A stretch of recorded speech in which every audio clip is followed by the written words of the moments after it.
Salut à tous et bienvenue sur la chaîne du Vapologue. Aujourd'hui, une nouvelle vidéo qui va concerner les nouvelles batteries de chez Aspire. On voit ça tout de suite.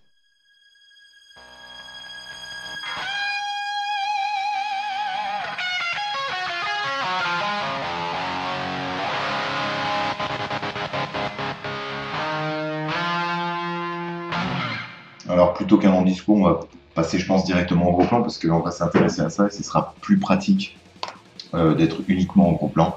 Je ferai en sorte d'avoir la caméra qui refasse la mise au point automatique, parce que oui, j'écoute vos retours, ça peut être utile. Donc aujourd'hui, on va présenter quoi? Les batteries de chez Aspire, des batteries assez novatrices, oui et non. On va voir les points positifs et négatifs de chacun. Avant toute chose, on va parler des specs. Moi, j'ai reçu deux types de batteries différents, avec des diamètres et des longueurs différentes, mais ce qui est bien, c'est que c'est tout indiqué ici, donc je vais pouvoir vous lire l'intégralité et vous préciser ce qui peut être intéressant. Première chose à savoir, le prix. Moi j'ai eu le prix vendeur, donc au final il faut inclure la TVA, les envois, les choses comme ça.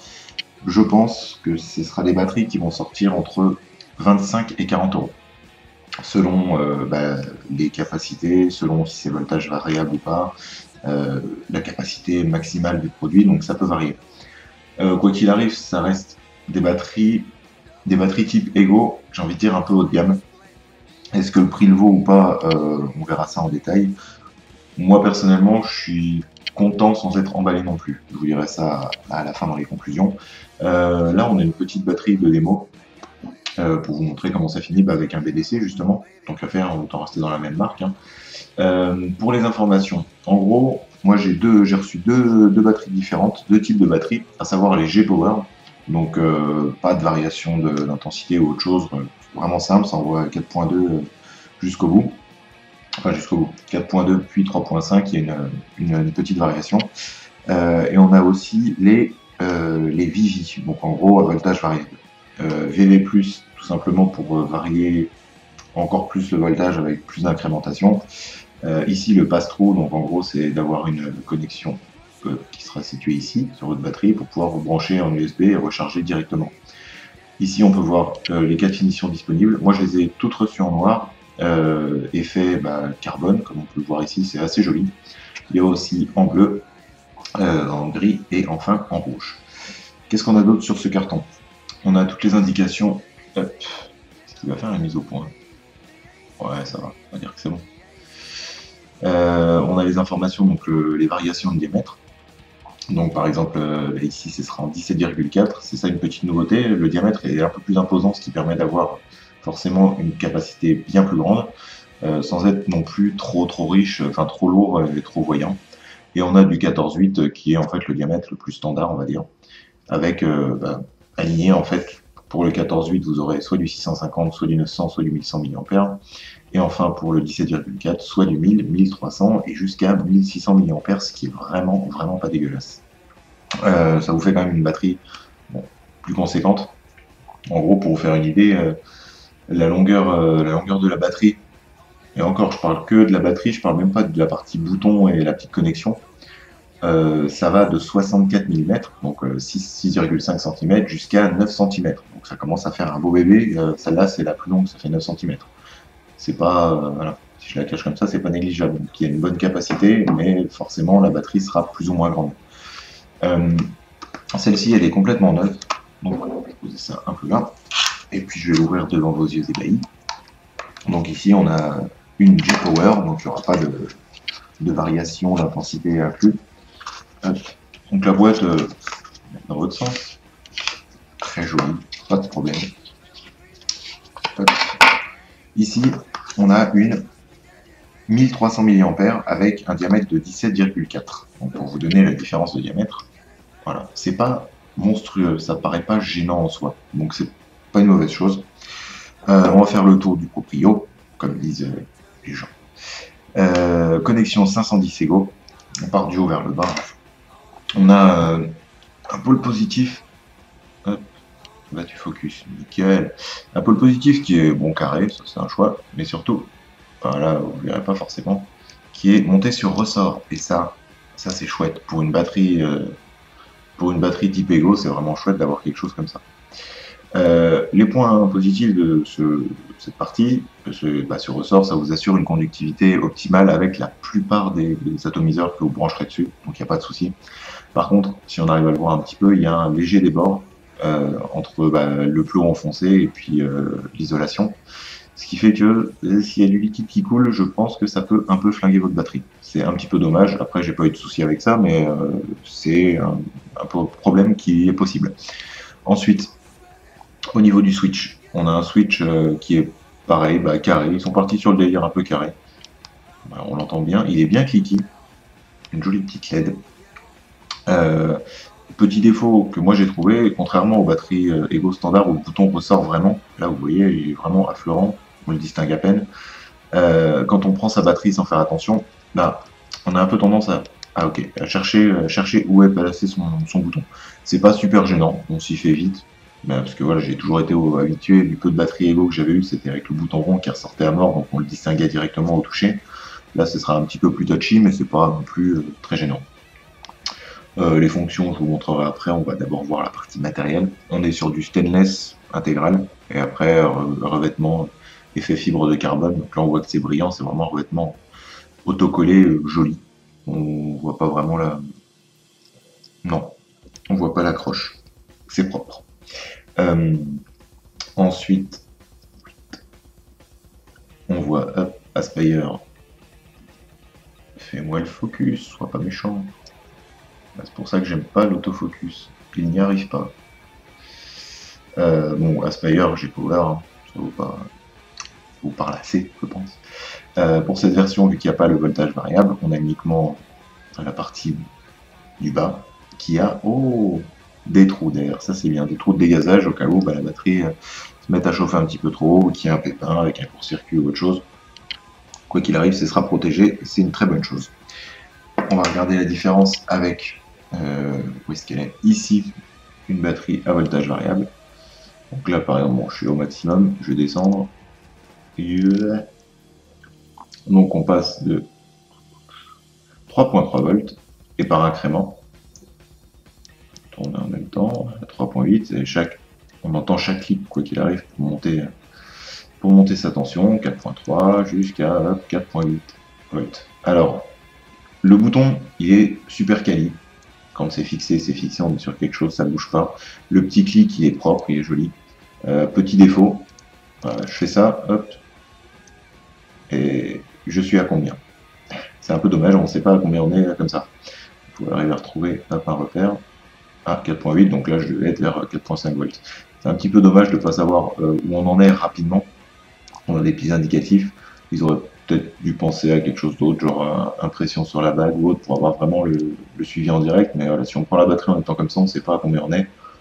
C'est dommage sans être non plus ultra pénalisant, je pense. Et par contre, ici, il n'y a pas les trous d'air. C'est une petite chose à noter, c'est qu'un détail, vous me direz. La molette de réglage, franchement, aucun problème. On voit la petite différence, CFVJ pour voltage variable.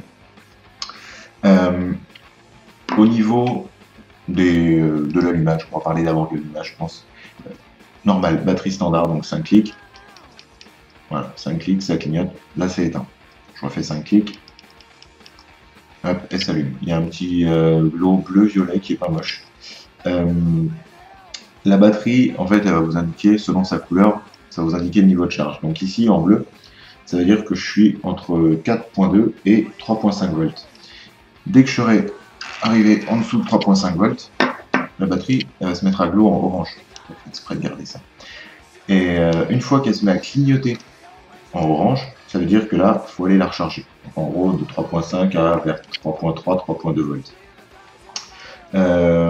Les informations les spécifications, je suis en train de regarder sur le site tout simplement.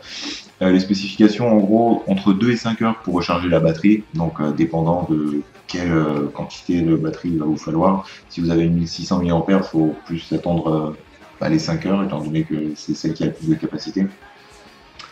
Au niveau des protections, on a des trucs assez sympas qui font que c'est une bonne batterie pour les débutants, même pour les personnes un peu plus confirmées qui veulent avoir quelque chose de...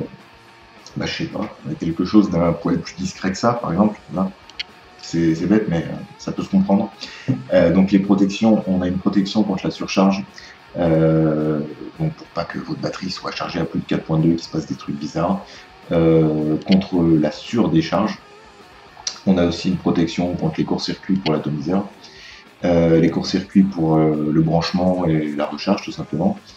On a une possibilité de verrouiller la batterie, elle s'allume plus, il n'y a pas de souci. De toute façon, c'est 5 clics, on a 2 secondes pour faire 5 clics. Ça reste assez soft, plutôt pas mal. Qu'est-ce qu'on a d'autre comme information? Bon, rien de plus, c'est pas trop mal. Je pense qu'on va repasser en plan large, on va prendre 2-3 puffs, et puis on va voir un peu ce que ça vaut en direct et faire les conclusions de ce petit nouveau système de batterie. A tout de suite. Alors de retour en plan large, pour les conclusions de ces petites batteries de chez Aspire. En gros, c'est une super bonne batterie qu'ils ont réussi à sortir avec toutes les features, toutes les options, les capacités qui font preuve. Je vais parler un peu plus français aussi.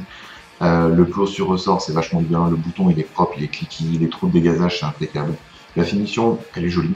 Je ne les ai reçus que en noir, mais je pense que dans d'autres couleurs, ça doit être très joli. En rouge, ça peut être vraiment sympa. Bon, là, j'ai pas la bague de connexion, mais ça fait un montage plutôt discret. Ça envoie. Le réglage, le voltage variable, franchement, est très solide. Et par rapport à la capacité, si vous avez une 1600 voltage variable, vous êtes paré, mais pour des heures, quoi. C'est vraiment pratique. Je prends une petite taf.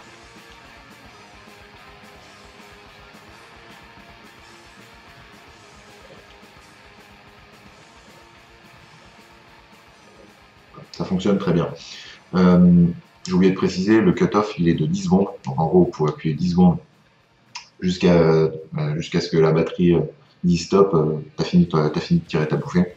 Et j'ai réussi à mettre un atomiseur avec un coil à 1 ohm sans m'inquiéter. Donc là de ça, je pense qu'il faut faire gaffe. On ne sait pas c'est quoi le support d'ampérage maximum. Donc rester au-dessus d'un ohm, quoi qu'il arrive, c'est pour du consommable grand public. Donc on va dire entre 1 et puis 2.2 ohms, vous n'aurez pas de soucis là-dessus, ça passera nickel, vous aurez des bonnes performances. Les points négatifs que j'ai là-dedans, ça va être le coup du... Je règle ma... Tu vas y arriver. Il va pas y arriver.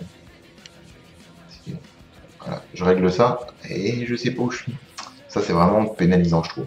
Voilà, quand on est là, on est perdu. C'est un peu dommage. C'est un petit peu dommage pour la qualité de finition qu'il y a. Le problème aussi du plot positif où il y a un léger débord, s'il y a une fuite, si vous avez un atomiseur, genre comme ça, et que vous chopez une fuite, je pense que ça peut flinguer un peu la batterie, ce serait un peu dommage.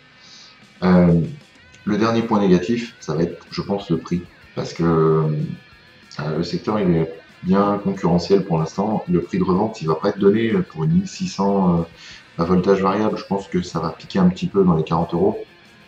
Et vu le marché actuel, 40 €, je pense qu'il y a pas mal de gens qui vont craquer pour aller s'acheter juste un mode et puis des accus pour les capacités qu'il y a. Après, si vous voulez vraiment quelque chose de discret, pour l'instant, j'ai pas trouvé mieux. Le diamètre, franchement, il est pas gênant.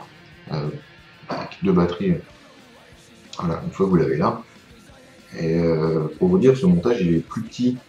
Il est plus petit et il a beaucoup plus d'autonomie. Là, je dois être à 900 ou 1000 mAh. Là, je suis à 1300 ou 1600. Donc, c'est quand même plutôt puissant.